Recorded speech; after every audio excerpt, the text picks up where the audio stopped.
Over the years, you commonly hear people time and time again talk about good and bad adaptations. In my experience, people usually end up being very split on their feelings towards them because some scenes feel off or they think a scene was done very poorly.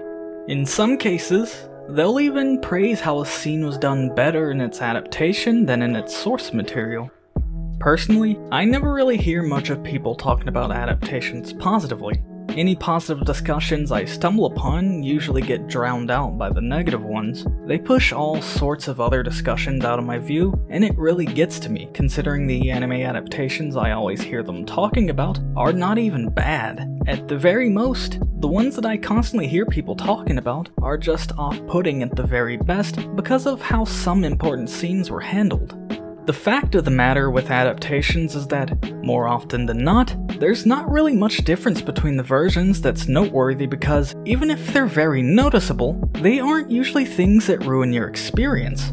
For an example of something like this, look at Arifureta. It was drastically different in how it starts, but past that point, there's only a couple of minor differences here and there, and they don't ruin anything. Today, I'm going to be talking about a series that people run into the ground much like Junji Ito's, an anime series that I believe people wrongfully cast aside as bad because of mostly minor differences within the adaptations.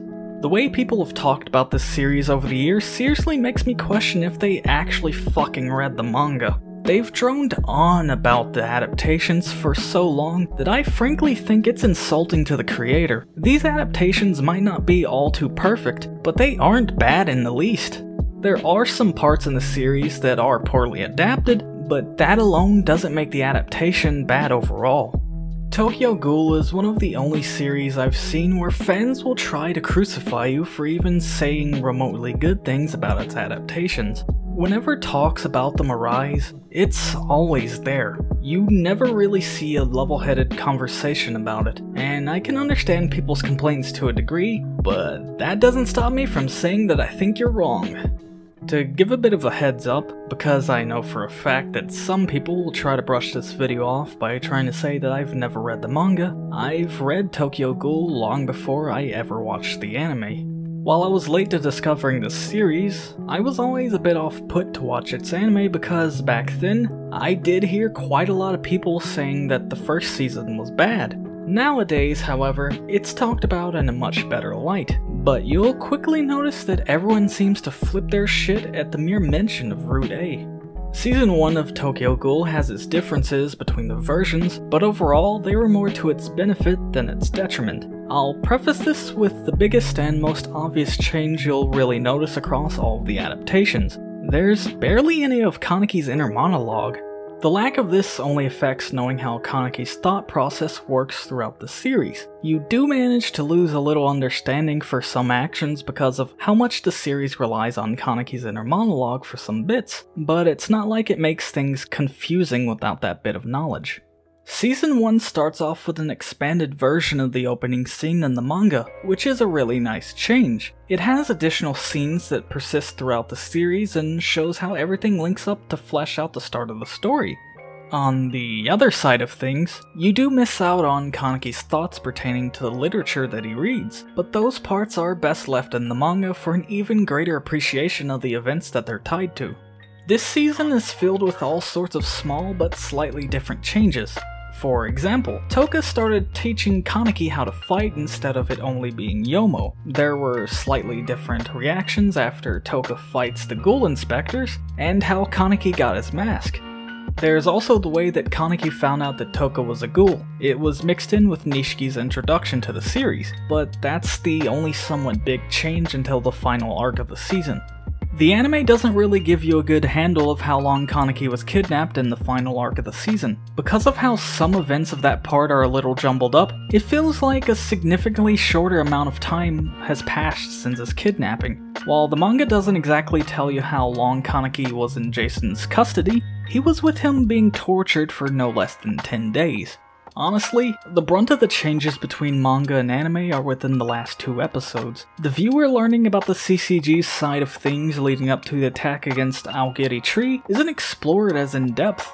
The talk that Kaneki has with Rize in the anime took out some of the more finer details that built up Kaneki's character, mostly pertaining to his aunt, and added in some more scenes with Hide instead to make his past look more hopeful than it was gloomy. Also, Kaneki's hair color changed during the talk with Rize, and it became something more symbolic, rather than his hair already being white from the start like it was in the manga chapter. Another change that's apparent between the versions is that in the manga, when Jason makes Kaneki choose who he's going to kill, instead of it being the two ghouls that were in love with each other, it's a mother and her child that were allied with Banjo. It gives Kaneki the same equally impossible choice in the end, having to see the scorn of a person that has anguish and hatred in their eyes, as opposed to seeing the defeated face of a mother that lost her child mere seconds ago. The best change in Season 1, however, was in the final episode when Kaneki pins Jason down and starts eating him. In the manga, Kaneki immediately starts eating him, but in the anime, Kaneki toys with him and refuses to even begin eating him until he starts to comply with his whims, thus creating a better writing parallel to how Jason was originally treating him. Now, here comes the really fun part. This is probably the most unpopular opinion I harbor, but Tokyo Ghoul Route A isn't a bad adaptation. It is the part of the series that changes up most of the events that happen. Honestly, despite its changes, I feel it's a near perfect adaptation, and you'll figure out why as you continue watching.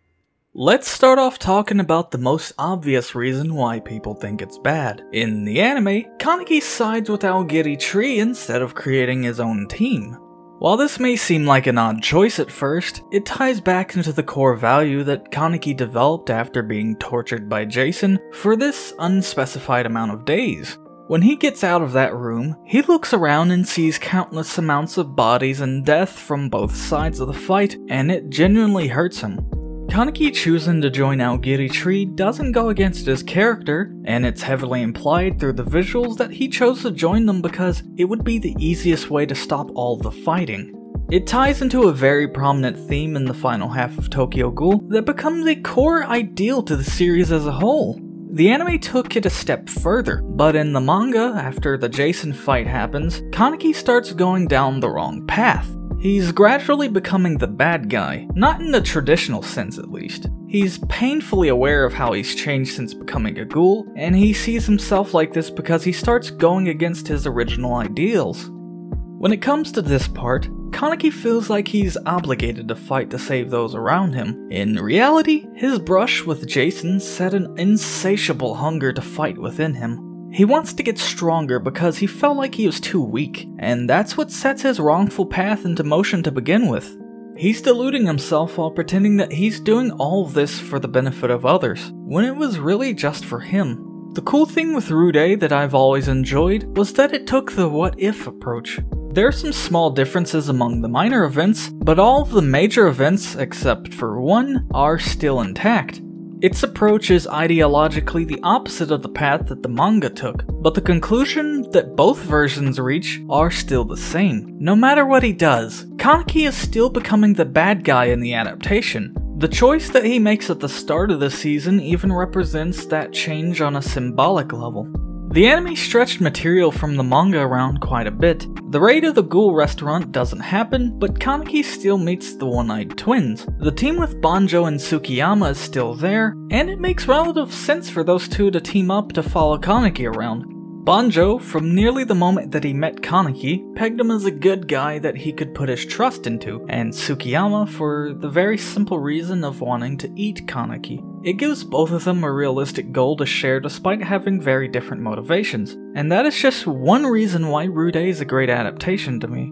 The anime is full of smaller changes to moments like these. It honestly shouldn't work as well as it does, but because of how well everything's arranged in these specific ways, it complements itself in the same way that the manga does. Because of this, it manages to recreate the same thread that pulled me along when I read the manga. As for the more major differences in the adaptation, instead of going to Kano's lab, Kaneki raids Cochlea with Aogiri. Since Kaneki isn't with his own team like in the manga, things go a bit differently. We don't get to see Tsukiyama facing off against Naki, but we do get to see all the other major fights that this part of the story has. Additionally, we also get an anime-only fight between Ayato and Shinohara that ties into his motivations for joining Aogiri in the first place. There's some things different with a few of the character development scenes. For instance, Amon becoming closer to Akira after her injury is mostly the same, but she opens up to him a lot more since the stakes were a bit more dire in the anime. The biggest change when it comes to character development scenes is with Suzuya's backstory. A lot of it is indeed there, but you miss out on a decent chunk of his identity, which was the biggest reason for his mental instability. The most gruesome part of it was included in the anime, but the reason behind it wasn't shown. The ghoul that raised him crushed his genitals because they wanted him to stay as effeminate as he was then, because they essentially wanted to make him into a girl. The build up to the Anteku raid part of the Owl Suppression arc had a couple of details that were changed to match the changes Route 8 had made, but overall I felt it was up to par if not better than the manga's version. The biggest changes in this part is how Kaneki tries to cope with his insanity that comes with being a Kakuja, and when Yoshimura is telling the story of the one-eyed owl, he comes off as more sympathetic than the tragic figure. Instead of being forced to kill the mother of his child, he instead is fleeing with her and she gets killed by their pursuers instead. The Kaneki bits might be a deal breaker to some, but I thought that they were done a lot better in the anime. In the manga, Kaneki's insanity just kinda instantly ends after the parts at Kano's underground lab and flares up again in his fight with Arima. In the anime, he deals with it for quite a sizable amount of time, more akin to what it would be like when dealing with any sort of mental distress in real life. Not to mention, the visuals of his past haunting him are even more impressive in the anime this time around. While pretty much everything in the final episodes are one-to-one with the manga, the one massive difference is that we don't get the Arima fight at the end of the anime. You know, the one where Kaneki marches to his death after being unable to get stronger and fails to save anyone. Instead, we get the infamous original ending to Tokyo Ghoul where they supposedly killed off Hide, and I've always disagreed that it was a bad ending. The ending is a very well done culmination of the themes that the series was building up. It might not have been as flashy and exciting as the fight against Arima, but it was true to the basic elements of the story. Kaneki was obsessed with getting stronger to save people, and that obsession sent him down a twisted path. When he found out that those he wanted to protect didn't want his protection, he felt betrayed by himself. The final arc of the first half of Tokyo Ghoul is Kaneki's punishment, and both versions of the story reflect that. Kaneki ignores the wishes of others in order to try and save the people of Anteku, but in doing so, he only manages to make things worse. When Hide appears, Kaneki changes out of his mindset. When Hide falls to the ground in the pool of his own blood, Kaneki loses his will to fight. Just like that, we end up getting the same structure of the manga's ending, including Kaneki marching off to his death. The only difference between the versions here is that Kaneki was marching off to his death in the manga thinking that he ate Hide, but in the anime, he's marching off to his death in order to save him. The anime might not be ultra clear on this, but I've always been certain that Hide never died at the end of Route 8. People come to the conclusion that he is because Kaneki covered him, but why would Kaneki take Hide's body to the CCG? If Hide was dead, he wouldn't have gone to the trouble to bring him back to them. Kaneki wouldn't march to his death without a good reason, and that's shown within the manga as well. He only marches on to his death because he thinks that he got everyone killed.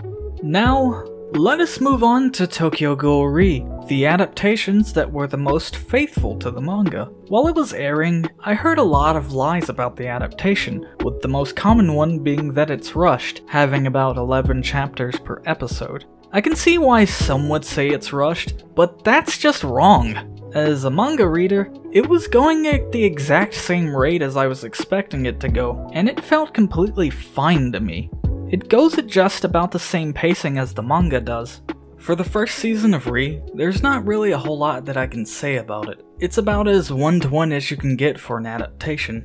There are a few small changes, but they're nothing really worth noting. Only one of the minor scenes got rearranged in the anime, but it was a scene that in the manga didn't feel like it organically fit in. So this small change made the flow feel a lot better to some of the fluff of the series. One of the only things I can really note about the first season is that the anime made a few key scenes during the major events pop out a bit better than they did in the manga. Hell, even the incredibly memeable infamous scene of Kaneki that everyone uses when something goes even slightly awry had an amazing presentation within the season. While they don't really affect the whole outlook in terms of an adaptation, it certainly increased my enjoyment as someone who read Re weekly for the longest time. Another thing I can note about the Re anime is that it follows the continuity of the manga rather than the continuity of Route A. Some say that this makes Re confusing if you're coming from Route A, but it really doesn't considering the anime uses its visuals to bridge the gap. However, I feel it would have been better if the anime at least followed the continuity of Kaneki choosing to side with Aogiri, because it makes so much more sense for Hinami to join them in that circumstance with their connection to Kaneki, rather than what was presented to us in the manga. Season 2 of Re is where things start to get a little different. It adapts the events of the story, and they're mostly on par with the manga, but the starting bit of the Rushima operation was streamlined slightly. Also, right off the bat, it includes an explanation to some things that were left too vague within the manga. You'll also notice that the season jarringly starts off with a preview of the final arc, which is a bit of an odd choice to do with this series. This season feels like it goes through the story a bit faster than its first half in some places, but it's going at relatively the same pace as the manga. The reason a lot of season 2 feels like it's a lot faster paced is because of how slow the chapters it adapts feel. In the manga, there's a couple parts where time goes back to before a certain point to signify that a fight or an action is happening at the same time as another event. It ended up making some things slightly confusing at first, but it's something you get used to. Of course, people would think that the anime is barreling through the content, but it's showing everything happen at the same speed that you're meant to be perceiving it. While the re-seasons are the most faithful of the adaptations, the only time where something is actually wrong is at the end of the Clown Siege arc and the entire 24th Ward raid. I think what they did to those parts were bad for its adaptation. The part out of this that clearly suffers the most is the 24th Ward raid arc. It heavily relies upon the story building up to some events, and then it culminates into realistically the last time in the series that you see Ken Kaneki as a tragic hero. The anime knocks that all out of whack. This arc is supposed to build up a lot of tension for the viewer because, in the manga, Kaneki left the ward with almost all the strong people in order to get food for those that can't. This part was sped up and jumps right into the final part of the arc, causing the viewer to lose out on a lot. The manga never shows us Kaneki fighting Suzuya. In fact, the manga has a tonal shift specifically for this fight just to add insult to injury for Kaneki. And that very fact is what causes him to go on his rampage where he eats the Ogai and becomes the dragon. The manga treats the entire thing like it's a joke, and Kaneki goes through very vivid delusions trying to dissect what went wrong because it shouldn't have gone that way. It's just a very long comedic segment of him berating himself until he gets fed up and starts eating everyone around him. Unlike the changes to Route A where things managed to keep the same themes and character developments throughout, this change butchered the entire arc. They tried to recreate that same feeling that was the leading cause for Kaneki to become the dragon, his wanting to see Toka and protect her from harm because she was pregnant, but it ended up being very hollow without the build-up. It was so out of character than the Kaneki we've known throughout the series. After that, the anime returns to being completely faithful to the manga, only with some touch-ups to the writing. The final arc is in its best form within the anime. In the manga, it feels so out of place. The characters and organizations that were introduced hundreds of chapters beforehand were all put to shame. All their fights ended up being so one-sided, and realistically didn't last longer than a chapter, which just made their ends feel so anticlimactic. The most notable change to this arc was the writing changes towards Mutsuki's character. In the manga, he was a lot more obsessive over Kaneki, and when the final arc came, his fight against the Quinks just felt forced. In the anime, Mutsuki gets guilted by Furuta for causing Kaneki to turn into the dragon, and he decides to attack the Quinks because he thinks it's the only way to atone for what he's done. His only drive in the manga for this is because he's incredibly jealous to the degree that he wants to kill Kaneki so nobody else can have him. I just felt how he ended up was such a waste for his character. That's really all I can say for Tokyo Ghoul Re. The final arc was very faithful to the manga, but the minor changes to the writing pertaining to the characters really fixed most of the issues that I had with some of the terrible choices in the manga. For years, people have said that Tokyo Ghoul was nothing but bad adaptations, but I honestly feel that the anime is the best way to enjoy the series. Sure, its adaptation might not have been the best in a couple of scenes, but overall, it was a really good one. People can argue all they want about Rude being a bad adaptation, but the real irony about this is that Tokyo Ghoul Re Season 2 is actually a worse adaptation. Rude might have changed up things, but all the arcs were present and it gave the viewer the same experiences, albeit from essentially a different perspective. Re Season 2 was a perfect adaptation up until the second to last arc of the series, and that arc was pretty much skipped in its entirety. Does that mean that Re was a bad adaptation? Hell no! Re was something that people asked for, a faithful Tokyo Ghoul adaptation. Like, it wasn't the most faithful considering that one arc and only that arc was fucked up in its adaptation, but everything else was completely fine. I've also heard a lot of people in the past few months talk about how the anime creates completely new plot holes that weren't present in the manga, and like, no! There aren't any new plot holes, and the only thing I'd assume that people are claiming to be plot holes are callbacks to Route A, which don't affect the plot of the series at all. People don't really seem to understand the difference between just a continuity error and a plot hole. Continuity errors, while distracting, don't really affect the plot of a series, and these very, very minor errors that are shown in Re is just that, a small error that doesn't affect anything. These adaptations are what I like to use as an example of good adaptation. It might not be 100% faithful, but they still represent the series pretty perfectly. They highlight all of my beliefs on what makes a good adaptation. The adaptation doesn't have to be faithful as long as it keeps the same feeling and themes throughout its runtime, keeping in major events that change characters for the better. With certain circumstances, it doesn't even have to be the same event that happens to change a character, as long as the end result is still the same. You take away those qualities and it's no longer the same story. Sure, there may be a slight deviation in one part of the adaptations, but they all still fall well within this belief of mine, and what was changed for the worse doesn't affect my overall belief that it is a good adaptation. Tokyo Ghoul was never really the best series out there, and I could probably make like 2 or 3 more videos on this subject talking about the things that I felt were successes and failures within its writing. But I feel it's about time that people start acknowledging that Tokyo Ghoul had a good adaptation, instead of just blindly saying that it's bad. If you guys want a punching bag for an adaptation, please talk about Elfen Lied. That series was severely botched considering it covered about 50% of the series, but only included no more than 25% of its plot. Before I go, if you want a really interesting look at one of the greatest symbolic elements you'll see in Tokyo Ghoul, check out this video by Yada. I myself am not very informed when it comes to symbolism, but he goes through lengths to talk about the red spider lily, its various uses within anime, and what it stands for. If you've got some time to spare, please give it a watch, because you might just learn something new.